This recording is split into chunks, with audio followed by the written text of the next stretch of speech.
welcome back. In this video, we are going to take care of the high-res model for this, so that way we have something to bake from inside of Substance Painter. All right, so if you remember, we actually produced the high-res models for the ropes already, so we might as well use that information. So the first thing I want to do here is just grab these two guys and make a duplicate. And the reason why is because I want to set both those guys to 1, so I have access to the high-res models as well. So I'm going to plug these guys in here like so. So now I have my high-res models. And what I need to do is I need to merge these two options together here. So I have the low-res ropes and the high-res. I also need to group these guys so I can easily get them. So I'm going to call these the high-res ropes and turn on that base. All right, so I'm going to merge these two guys together and then just reconnect this to that final ammo crate merge there. And the reason why I'm doing that is because when we come down here, you'll notice that we reposition the whole thing. So I want to get the high-res ropes at the correct position. So from there, what I can do now is actually do a blast. Okay. And I'm going to get rid of those high-res ropes. So now we just have our low-res. I'm going to pull these guys down here and then just hook that up into these guys. Like so. So now we have what we had before, but when this is done laying out those UVs there, that's why I always save that for last, because these two nodes, the SOP auto UV and the UV layout nodes, are quite heavy on their calculation, so it takes a bit to change anything in the model over here. So you kind of do that at the very end here. All right, so I'm going to copy this blast that we created and just invert it. So that way now I have access to those high-res ropes at the right position. And then I'm going to create a null node. And the reason why I'm doing this is because we're going to merge these into a different geometry node at the root level of the scene here. So I'm going to say out high-res ropes. There we go. So it's just those guys. Okay. Awesome. So let's move on and get our high-res model going. And what I'm going to do is drop down a new geometry node. So note that I jumped out of the ammo crate graph. We're pretty much all done with all that now. And I'm going to create the high-res version. So we're going to call this ammo crate high. Okay. So let's jump in here and let's pull in the low-res model first. Okay, so what I want to do is just get the result from the ammo crate. So I can just select that top level there. That'll give me everything. So this is going to be our low res. Let me do this all low caps here. Low res crate. All right, then I need another object merge. We're going to get those high res ropes. So we'll do high res ropes. And always make sure to put that into this object, so it pulls in all the transform information. And now what I want to do is just get those ropes. So now we have the ropes. So now I have my high-res ropes and my low-res crate that I can access easily. And the reason why I'm doing this is it just kind of organizes everything into steps. So this is where we basically go and construct everything. So this is, the creation phase, and then here I'm going to do the high-res model. And now I don't have to worry about navigating that massive graph anymore. Everything is nice and tidy, good to go. It comes with UVs. Everything's ready for us. All the groups are there. Boom. Okay. So let's go and make our high-res. So the first thing I want to do is drop down a subdivide node. All right. And you'll notice right off the bat, that's not going to work for us. I mean, it actually almost works, but what I want to do first is just set that to open subdiv bilinear, and that'll just basically divide the mesh. And I'm going to do that a couple times. Okay, and then I'm going to drop down another subdivide node, and this will do some of the smoothing. And I'm going to set that to 2 as well. There we go. All right. So now, looks like we're getting a little bit of interpenetration there with the model. But I'm going to keep moving all this forward so that, and I'll fix that stuff up later. Just have to move it off, I think, off a little bit. Yeah, it's just close. We can always put this up to 3. It'll probably stick a little bit better there rather than me trying to fix it. But now we're going to get into some serious resolution for Houdini to handle. Yeah, there we go. Just needed a little bit more. So let's drop this down to something like 2 so we can actually work on this thing in here. And all I'm going to do really is just kind of perturb the mesh a little bit. The other thing I can do too is just override the crease weight. So if I put this up to like 3, we'll sharpen it up for us a little bit. Oh, and I was doing that on the really wrong one. So let's drop that back down here. And so this guy, yeah, I wanted this one on 2.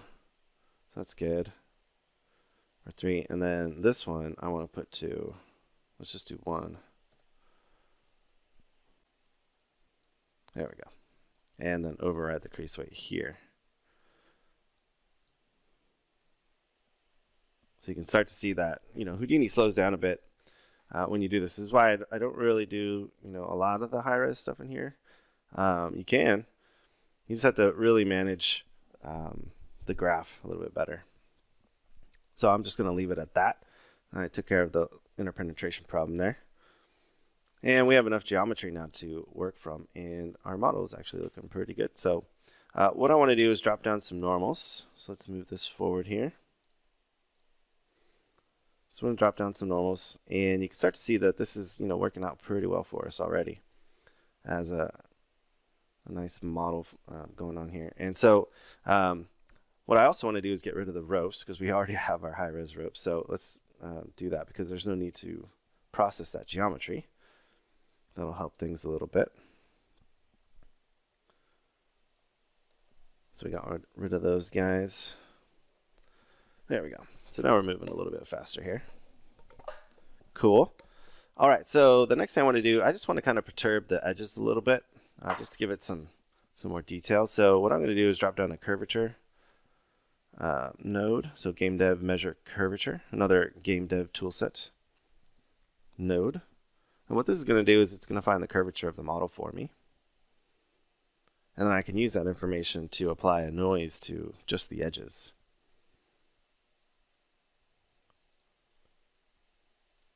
All right, so then what I need to do to visualize it is visualize as color, and then do a single color value.